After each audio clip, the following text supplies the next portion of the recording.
성경을 관통하는 가장 중요한 중심 주제가 있다면 다름 아닌 구원입니다. 우리가 구원이라는 주제를 떠올리면 성경에 처음 5권을 항상 떠올리죠. 창세기부터 출애굽기, 레위기, 민수기, 신명기 처음 5권, 그리고 신약 성경의 마태, 마가, 누가, 요한복음과 사도행전. 구원에 관한 하나님의 대장정의 역사가 그려져 있는 모든 내용이 처음 5권, 그러니까 신약의 5권, 구약의 5권에 담겨 있다라고 말할 수 있을 겁니다. 그 중에서도 하나님께서 우리의 삶에 행하신 그 구원 역사를 가장 드라마틱하게 잘 표현하고 명확하게 드러낸 책이 있다면 출애굽기입니다. 출애굽기는 하나님의 구원 역사에 관한 모든 내용을 다 담아내고 있고, 또 그와 같은 출애굽기를 중심으로 해서 하나님이 누구시냐, 우리를 구원하신 하나님이 누구시냐에 대한 질문에 대한 답이 사실 창세기입니다.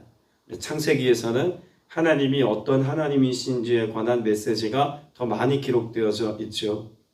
그리고 우리를 구원하신 하나님을, 그런 놀라우신 창조주 하나님, 능력의 하나님, 정는자 하나님, 그 하나님에 대해서 하나님의 백성된 우리는 어떻게 살아야 하느냐라고 하는 것을 보여주는 것이 레위기, 민수기, 신명기 말씀에 기록되어져 있습니다. 그런 점에서 보면 구약 성경 가운데 하나님의 구원 역사를 잘 담아내고 있는 것이 출애굽기라면, 이 말씀을 통해서 우리는 하나님께서 우리에게 행하신 구원과 더불어 이 땅 역사 가운데 행하시는 하나님의 전적인 구원 역사의 모든 내용들을 출애굽기에서 볼 수 있다고 해도 과언이 아닙니다.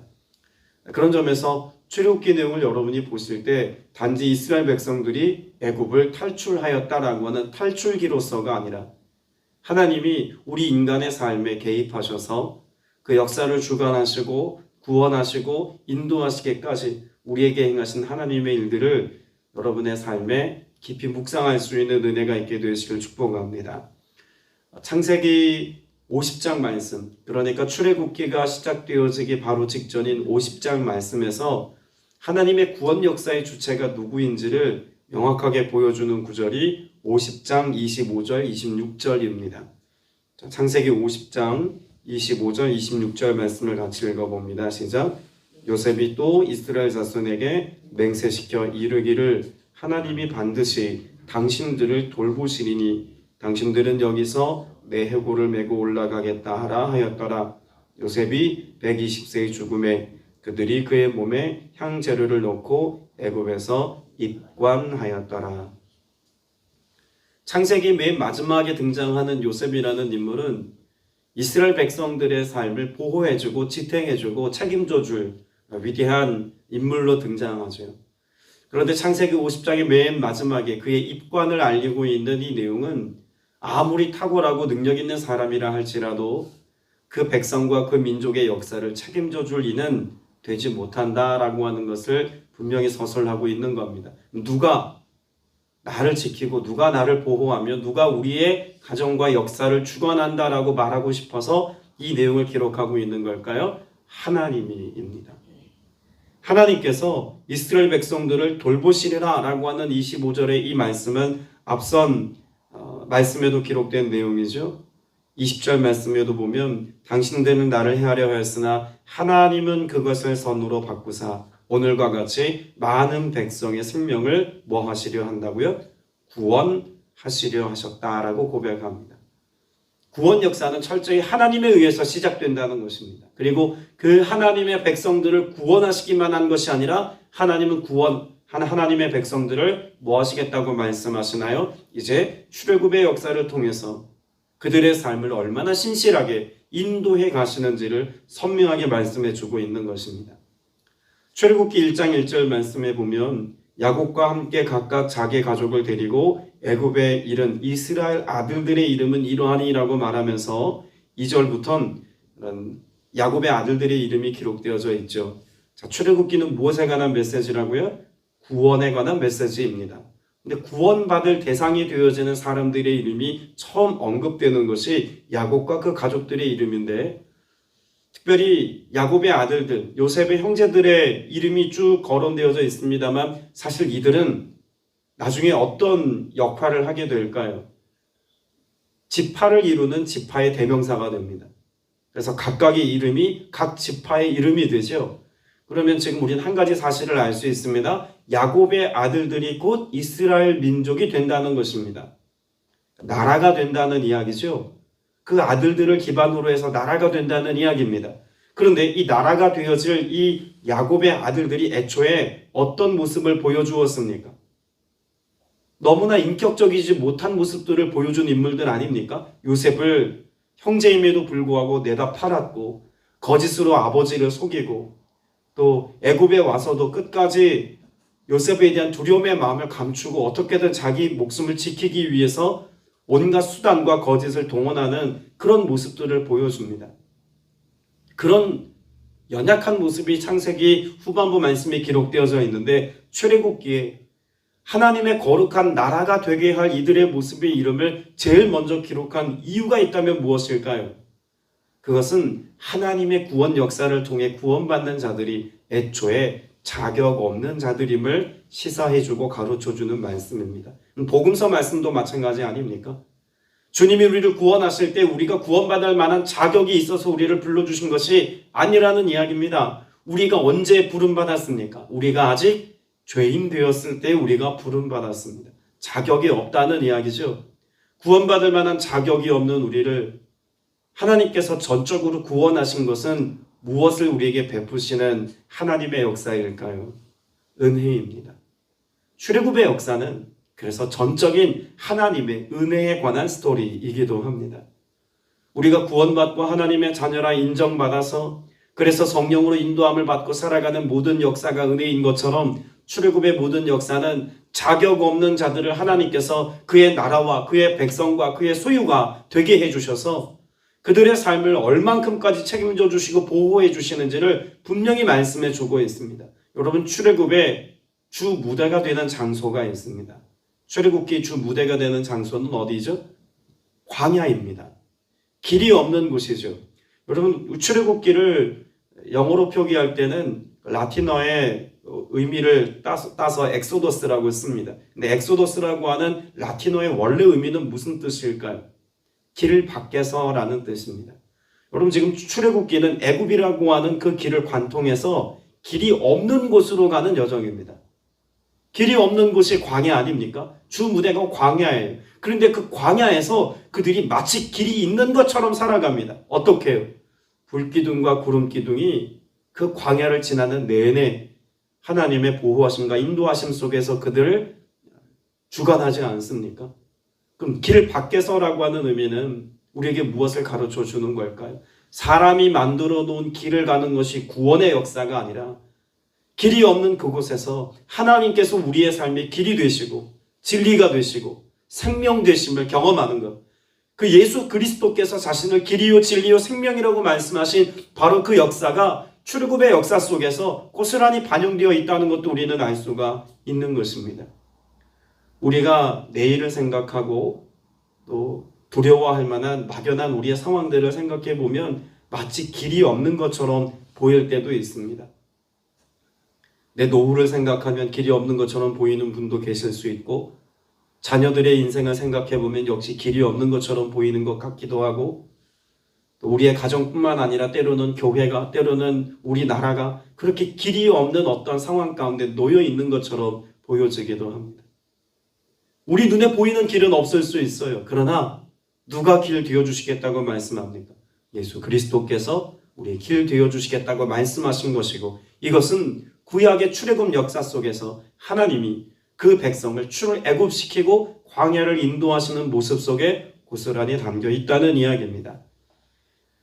그리고 하나님께서 그렇게 구원 역사를 베푸시는 그 은혜는 마치 무엇을 경험하는 것이라고 말씀하고 있냐면, 7절 말씀을 읽겠습니다. 이스라엘 자손은 생육하고 불어나 번성하고 매우 강하여 온 땅에 가득하게 되었더라. 여러분이 말씀을 읽으면 7절의 말씀을 읽으면서 우린 두 가지 사실을 떠올려야 합니다. 첫째는 하나님이 아브라함에게 약속하신 언약이 출애굽기 1장 7절 말씀에서 성취되었다는 것이죠. 하나님께서 아브라함을 통해서 자녀가 없는 그 노년의 아들을 낳게 하셔서 하나님의 언약을 주신 그 아브라함의 때에 하나님께서 아브라함의 이와 같은 축복을 약속하셨죠. 그 약속이 성취된 장면이 1장 7절입니다. 그런데 아브라함의 축복 이전에 하나님께서 이와 유사한 말씀을 먼저 하신 때가 있습니다. 7절의 말씀은 언제 기록된 말씀일까요? 애초에 하나님께서 아담을 만드시고 사람을 지으신 이후에 생육하고 번성하여 땅에 충만하라 라고 말씀하신 내용이죠. 그래서 오늘 7절의 말씀에 생육하고 번성하고 땅에 가득하게 되었다라고 하는 이 말씀은 애초에 창세기에서 하나님께서 인생들에게 주신 언약이고 약속이었다는 것입니다. 그러니까 아브라함 이전에 아담과 하신 언약이라는 거죠. 여러분, 하나님께서 출애굽의 역사를 통해서 우리에게 이루시려고 하는 것은 단지 구원이라고 하는 하나님의 은혜의 선물만 준비하신 것이 아닙니다. 하나님은 이 구원 역사를 통해서 무엇을 예비해 두고 계신 것입니까? 여러분, 출애굽의 여정은 결국 목적지가 있지 않습니까? 하나님이 약속하신 가나안 땅에 다시 들어가는 것입니다. 마찬가지로 그 가나안 땅에 들어가게 하시는 것은 광야를 지나 하나님의 거룩한 백성들이 구원받고 하나님께서 허락하신 에덴의 삶을 회복하는 것. 그래서 하나님이 애초에 인간의 삶 가운데 예비해 두셨던 에덴 동산에서 하나님의 통치가 있고 하나님의 공급이 있고 하나님의 돌봄이 있는 것과 같은 삶이 그들의 삶에 고스란히 회복되는 삶을 하나님이 약속하고 계시다는 거죠. 출애굽의 역사가 그 창세기의 시작의 말씀을 다시 한번 회복하는 역사인 것을 이 7절의 말씀을 통해서 우리에게 잠시 보여주는 것입니다. 비단 출애굽기 1장 7절의 내용, 이스라엘 백성들의 역사이기만 한 것이 아니라 이것은 우리의 삶을 향한 하나님의 메시지이기도 합니다. 어떤 점에서 그럴까요? 하나님은 우리를 구원하십니다. 무엇 하시려고요? 죄의 문제를 해결하시고 우리의 삶의 주권자가 되어주셔서 마치 길이 없는 광야를 인도하시는 것처럼 아직 죄악에 관영한 이 세상 가운데서 하나님의 구별된 자녀로 살아가는 그 인생길을 인도해 주시기 위해서 구원하시고 돌보아 주시는 줄로 믿습니다.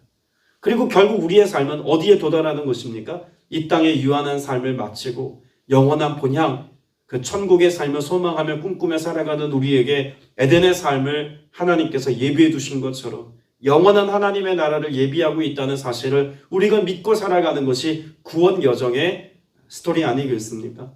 오늘 저와 여러분이 출애굽기의 말씀을 읽고 묵상할 때 나를 향한 하나님의 구원 역사, 예수 그리스도께서 완성하시고 성취하신 그 구원 역사를 이 말씀을 통해서도 발견할 수 있게 되시기를 바랍니다.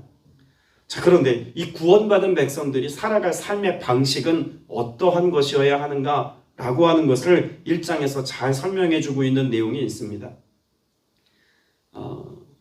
우리가 읽지 않았습니다만 15절 이하에 보면 히브리 산파 십부라라고 하는 사람과 부하라고 하는 사람에 관한 말씀이 기록되어져 있죠. 여러분이 15절 이하의 말씀은 8절부터 14절까지 기록되어져 있는 애굽의 바로 왕과 대비되는 삶의 모습이라는 것을 알아야 합니다. 그러니까 8절부터 14절까지 요셉을 알지 못하는 왕이 일어나서 정확하게 말하면 요셉을 알지 못하는 왕조가 새롭게 등장한 것이죠. 그래서 이러한 세상의 방식을 따라가는 바로가 보여주는 삶의 태도는 하나님의 백성들이 살아가지 말아야 할 세속의 방식을 표현하고 있다라고 본다면 15절 이하에 기록되어져 있는 산파들의 모습은 하나님의 백성들이 살아가야 할 삶의 모습을 보여주고 있는 겁니다. 구원만 이야기하는 것이 아니라 구원받은 성도는 이렇게 살아야 합니다 라고 하는 메시지가 함께 있다는 거죠. 자, 그럼 8절부터 14절까지 세상의 방식을 따라 살아가는 이의 삶의 모습이 어떠하다고 말하고 있는 걸까요? 9절 말씀에 보면 지금 요셉을 알지 못하는 애굽의 새 왕이 이렇게 고백합니다. 그가 백성에게 이르되 이 백성 이스라엘 자손이 우리보다 많고 강하도다. 그러면 하나님이 행하신 그 하나님의 역사를 바라보고 있는 세상의 태도, 지금 그것을 말해주고 있다는 거죠. 그리고 10절에 이렇게 기록합니다. 우리가 그들에 대하여 뭐하게 하자? 지혜롭게 하자. 여러분, 당시 애굽의 문화, 애굽의 모든 문명이라고 하는 것을 대변해주는 단어가 있다면 지혜입니다. 세상의 모든 것들을 통치할 수 있고 세상의 모든 권력을 장악할 수 있었던 힘이 지혜로부터 나왔다고 믿은 사람들이 애굽 사람들입니다. 그래서 지혜롭게 행하자라고 하는 것은 애굽이라고 하는 나라가 가지고 있는 삶의 방식이고 애굽 사람들의 삶의 선택이라는 이야기입니다. 그런데 그들이 지혜롭게 살아가자고 말은 하지만 실상 그들의 삶은 어떠한 정서를 가지고 있다고 말합니까? 지혜롭게 하자고 말하고 그 뒤에 보면 두렵건대라고 말하죠. 아무리 세상의 지혜를 가지고 사람의 탁월함을 가지고 오늘을 살아간다고 할지라도 세상의 문제를 대면하는 인간의 방식은 두려움일 수밖에 없다는 것입니다. 그 두려움 때문에 무엇하며 살아갑니까?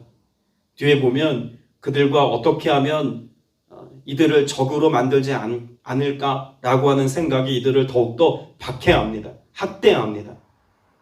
그래서 12절에 보면 학대를 받을수록이라고 하는 말씀에 보면 그런 세상을 살아가는 사람들이 내가 해함받지 않기 위해서 내가 이기는 삶의 방식을 선택하기 위해서 다른 사람들을 학대하고 다른 사람들의 근심을 쌓아 올리는 일을 하고 있다는 것을 알 수가 있죠.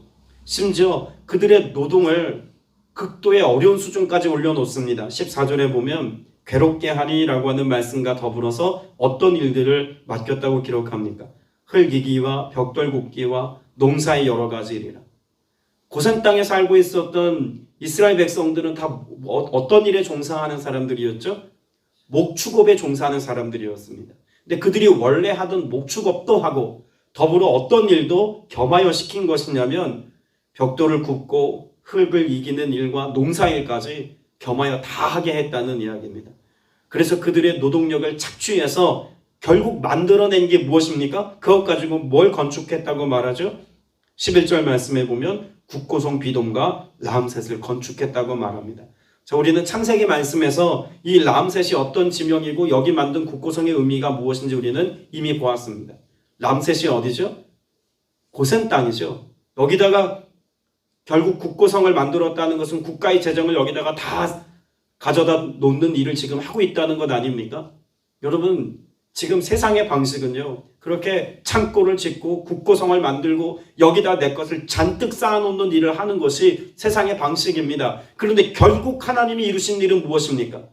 이 모든 국고성에 있는 것을 하나도 남김없이 출애굽할 때 이스라엘 백성들이 고스란히 다 가지고 나아가게 합니다. 내가 쌓아둔 것, 내가 성취했다고 말할 만한 것들, 이것이 내 것 되는 것인 양 살아가지만 그 모든 것의 주권이 누구에게 있나요? 하나님께 있다는 것을 출애굽기는 분명히 보여줍니다. 그래서 이런 애굽 사람들의 인간적인 삶의 방식과 대비되는 삶의 모습을 보여주는 산파들은 그런 세상에 대한 두려움으로 살아가는 것이 아니라 어떤 두려움을 가지고 산다고 말합니까? 17절 말씀을 보시겠습니다. 그러나 산파들이 누구를 두려워하여? 하나님을 두려워하여 애굽 왕의 명령을 어기고 남자 아기들을 살렸다고 말합니다. 여러분, 애굽 왕이 명령한 것을 불복종한다는 것은요, 이건 죽음입니다. 근데 애굽 왕이 무엇을 지시했습니까? 유대인 남자들이 많아지는 것이 두려웠던 그들, 군대가 되고 장병이 될 것을 두려워해서 남자들을 다 죽이라고 명령하지 않습니까? 그럼에도 불구하고 산파는 세속의 방식을 따라서 바로의 말을 잘 들으면 본인이 성공하고 출세할 수 있는 좋은 기회가 있었음에도 불구하고 그런 세상의 방식에 역행해서 도리어 하나님을 두려워하고 경외하는 마음으로 하나님의 뜻에 순복하는 산파들의 모습을 보여줍니다. 그 결과가 뭐라고 말합니까? 20절 말씀 이하에 보면 하나님이 그 산파들에게 은혜를 베푸시니 그 백성은 번성하고 매우 강해지니라. 그 산파들은 하나님을 경외하였으므로 하나님이 그들의 집안을 흥황하게 하신지라 라고 말합니다. 세상의 논리와 방식을 따라가는 것이 당장에는 유익된 것 같고 당장에는 내게 풍요로움을 가져다 줄 것 같지만 결국 그 모든 것들은 잠시 있다 사라지는 것에 불과하다는 것을 말씀합니다. 영원한 것은, 그리고 온전히 하나님께서 우리에게 은혜 베푸심을 누리는 삶의 해법은 여호와를 경외하는 삶이다라고 하는 말을 오늘 말씀을 통해서 가르쳐 주고 있는 것이죠. 오늘 우리도 이 하루를 살면서 내 것을 쌓는 일에 열심히 내는 것이 아니라 무엇이 우선되는 삶을 살아야 하겠습니까? 하나님을 경외함으로 하나님이 우리에게 말씀하신 것을 지켜 준행하는 삶이, 그래서 하나님의 은혜 누림의 삶을 살아가는 것이 여러분의 앞선 자리에 있게 하시기를 축복합니다. 그것이 무엇하게 합니까? 우리의 집안을 흥황하게 합니다. 우리의 가문을 흥황하게 합니다. 우리의 교회를 부흥시키고 이 땅을 새롭게 하는 역사의 중심에 그 삶의 태도가 있다는 것을 꼭 기억할 수 있게 되시기를 바랍니다. 하나님께서 이 모든 일의 주관자이십니다. 오늘 여러분의 삶의 주권자가 하나님이신 것을 신뢰하고 믿는다면 나를 구원하시고 나를 인도하신 이 구원의 주체가 되신 하나님을 쫓아서 믿음의 삶을 결단할 수 있는 여러분 되시고 그 은혜를 따라 오늘을 살 수 있게 되시길 축복합니다. 말씀을 맺겠습니다. 말씀을 한 절 읽을 텐데요. 19절 말씀을 읽겠습니다. 시작. 산파가 바로에게 대답하되 히브리 여인은 애굽 여인과 같지 아니하고 건장하여 산파가 그들에게 이르기 전에 해산하였더이다 하매. 여러분이 19절의 말씀이 단지 변명이기만 할까요? 이전까지 저는 이 말씀을 묵상하면서 단지 이 산파들이 바로의 눈을 가리우기 위해서 뭔가 속이는 말을 했을 것이다 라고만 묵상을 했습니다. 그런데 이것이 사실이었다면, 정말 산파가 도달하기 이전에 히브리 여인들이 아이를 낳는 이것이 사실이었다면 여러분, 그것이 더 하나님의 놀라운 스토리 아니겠습니까? 여러분, 산파는 이미 어떤 마음이 있었습니까? 하나님을 경외하는 마음이 있었고 순종하는 마음이 있었습니다. 그랬더니 하나님께서 그 중심을 보시고 산파를 조차 하나님이 보호하시기 위해서 실제로 히브리 여인들이 산파가 당도하기도 전에 아이를 낳게 하시는 하나님의 축복이 있었다면 이건 놀라운 기적이고 하나님의 역사가 이들의 삶에 실제 반영된 스토리라는 것입니다. 이들이 거짓으로 꾸며낸 이야기인지 아니면 실제로 그랬는지 우리는 명확하게 알 수는 없으나 두 가지 가능성을 다 열어두고 생각해 볼 때 저는 그 후자의 이야기가 우리의 삶에 더 큰 은혜로 다가온다고 묵상되었습니다. 여러분의 삶에 우리가 할 수 없는 일을 행하시는 이 하나님의 신실한 역사, 그 구원 역사가 오늘 여러분의 삶에 경험되는 복된 날 되시기를 주님의 이름으로 축복합니다. 기도드리겠습니다. 우리를 구원하시고 구원받은 우리의 삶을 오늘도 경영하시며 이끄시고 인도해 주시는 주님을 찬양합니다. 출애굽의 역사가 이제 막 시작되었습니다.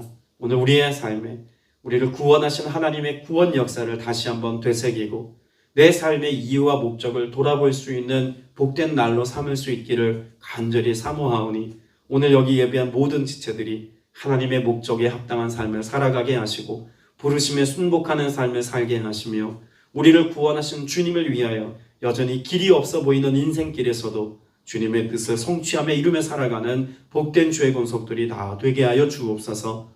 주께서 권능으로 역사하시되 불기둥과 구름기둥으로 삶을 인도해 주었던 이 하나님의 권능이 오늘 여기 모인 모든 지체들과 온라인으로 예배하는 모든 지체들 삶 속에 동일한 은혜로 열매 맺게 해주실 것을 믿사오며 살아계신 우리 구주 예수 그리스도 이름으로 간절히 기도드렸사옵나이다. 아멘.